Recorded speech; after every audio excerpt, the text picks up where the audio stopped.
হজ ইসলামের 5টি স্তম্ভের অন্যতম। পৃথিবীর কোটি কোটি মুসলমানের জীবনের সবচেয়ে বড় স্বপ্নগুলোর একটি হলো একবার হলেও পবিত্র কাবা ঘরে গিয়ে হজ পালন করা। কিন্তু অনেকের মনেই একটি গুরুত্বপূর্ণ প্রশ্ন ঘুরপাক খায়। ফরজ হজ কি শুধুই নিজের উপার্জিত টাকা দিয়ে আদায় করতে হবে? যদি কেউ উপহার, হাদিয়া বা অনুদানের টাকা দিয়ে হজ করে, তাহলে কি তার ফরজ হজ আদায় হবে? আজকের ভিডিওতে আমরা কুরআন ও হাদিসের আলোকে জানব এই গুরুত্বপূর্ণ মাসালার সঠিক উত্তর।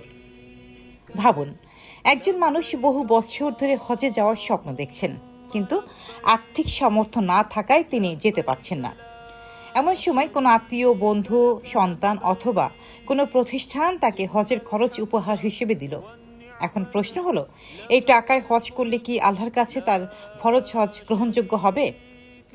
ইসলামী শরিয়াতের দৃষ্টিতে ফরজ হজ আদায়ের জন্য নিজের উপার্জিত টাকা হওয়া শর্ত নয়, বরং শর্ত হলো টাকা বৈধ ও হালাল হতে হবে।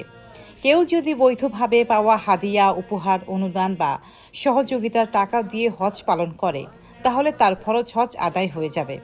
পরে নিজের উপার্জিত টাকায় আবার নতুন করে ফরজ হজ করা বাধ্যতামূলক নয়।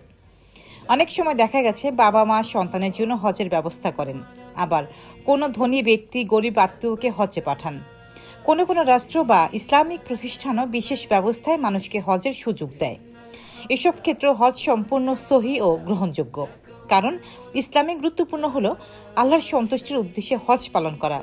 টাকার উৎস নিজের উপার্জন কিনা সেটি নয়, তবে অবশ্যই সেই অর্থ হারাম বা অবৈধ উপায়ে অর্জিত হওয়া যাবে না। এখানে একটি গুরুত্বপূর্ণ বিষয় হলো নিয়ত। হজের সময় নিয়ত অত্যন্ত গুরুত্বপূর্ণ। যদি কেউ ইহরাম বাঁধার সময় নফল হজের নিয়ত করে, তাহলে তার ফরজ হজ আদায় হবে না, কারণ আমলের ফল নিয়তের উপর নির্ভর করে। কিন্তু যদি সাধারণভাবে হজের নিয়ত করা হয়, তাহলে সেটি ফরজ হজ হিসেবে গণ্য হবে। পবিত্র কোরআনে আল্লাহ তাআলা ইরশাদ করেছেন, মানুষের মধ্যে যারা সেখানে যাওয়ার সামর্থ্য রাখে, তাদের উপর আল্লাহর জন্য বায়াতুল্লাহর হজ করা ফরজ। এই আয়াত থেকে বোঝা যায়, ইসলামের মূল শর্তই হলো সামর্থ্য, আর সেই সামর্থ্য নিজের উপার্জনে হোক বা বৈধ উপহারের মাধ্যমে হোক, উভয় ক্ষেত্রেই ফরজ হজ আদায় হয়ে যায়। হজ শুধু একটি ইবাদত নয়, এটি আত্মশুদ্ধি, ত্যাগ ও আল্লাহর প্রতি সম্পূর্ণ আত্মসমর্পণের এক মহান শিক্ষা। একজন হাজি যখন ইহরাম পরে লাব্বাইক আল্লাহুম্মা লাব্বাইক বলতে বলতে কাবার দিকে এগিয়ে যায়, তখন পৃথিবীর সব অহংকার, পদমর্যাদা ও পার্থিব পরিচয় মুছে যায়। সবাই তখন আল্লাহর দরবারে সমান। তাই ইসলামে হজকে এত গুরুত্ব দেওয়া হয়েছে। রাসূলুল্লাহ সাল্লাল্লাহু আলাইহি ওয়াসাল্লাম বলেছেন, যে ব্যক্তি হজের সংকল্প করে সে যেন দ্রুত হজ আদায় করে নেয়, কারণ সে অসুস্থ হয়ে যেতে পারে, তার প্রয়োজনীয় জিনিস হারিয়ে যেতে পারে, অথবা কোনো জরুরি সমস্যা এসে যেতে পারে। এই হাদিস আমাদের মনে করিয়ে দেয়, জীবন অনিশ্চিত।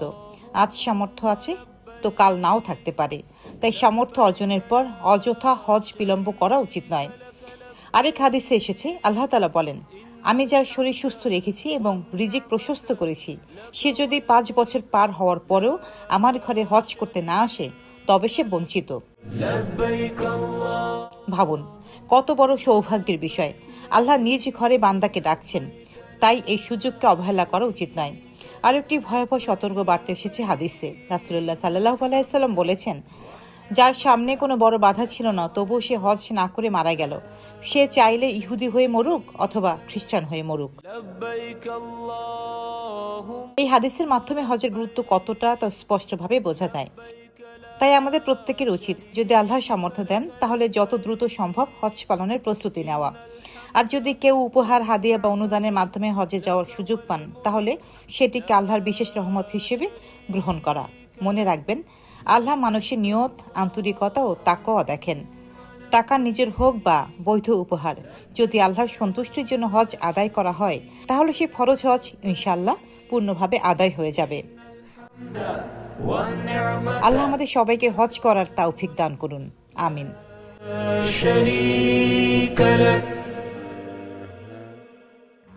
পরবর্তী আপডেট জানতে ব্রাইট টিভির সাথে থাকুন।